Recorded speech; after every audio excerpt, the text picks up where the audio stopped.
Just picked up this Bachmann train set at the thrift store. 25 bucks. I'm like, okay. Brand new would have been $150. In used condition, this will run anywhere from 150 bucks to 300 bucks used. Let's open it up and see how many pieces we got. We have track, we have little telephone poles, a little bridge. Wow, there's even little people in this. You're probably thinking, I want to see the trains. Everything's taped in real nice. Before I look at anything else, I want to take a look at the engine. All the little delicate pieces are on there.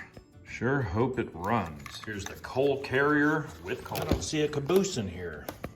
Looks like on this one, we lost a few rails. This one's got all the rails on it. It's always cool to look at the documentation it came with. I don't see a track layout in here. Start by putting something together. This stuff looks real nice and stable. When it's all snapped together, it doesn't move at all. The track is really starting to get big. This may end up on the shop table. It's the correct size for the mill table. We got it plugged in. Let's see if it works. Give it a little power, and we are working kind of. Okay, now we're on the track. Let's see if we can get all the way around. Kinda. There we go.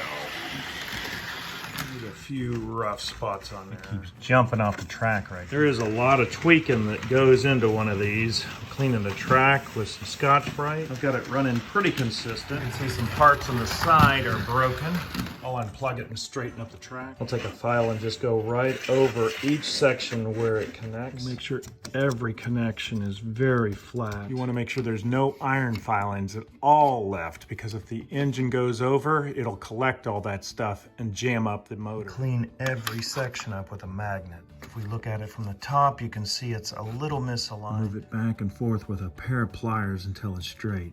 It looks a lot better. And it's nice and flat on both sides. Go around to every section, just see if there's anything misaligned. I'll remove some of these small pieces that are binding up. We'll put them on later, but it's a lot of tweaking. These things are like engineering marvels. Once we get everything running, we'll be able to put it all back together so it has all the gingerbread on it. The other side looks like it's in fairly good shape. I'll just kind of tighten everything up a little. I'm going to clean the contacts that go against the wheels.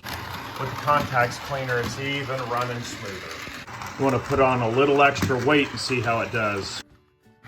There we go. Now it's starting to look like a train. Shall we keep going?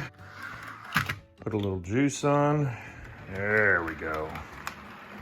I like how there's lights inside. We'll keep adding on. Try it with a full load.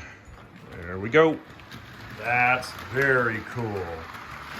It's fun to see it all move. There's the Wonderland Express.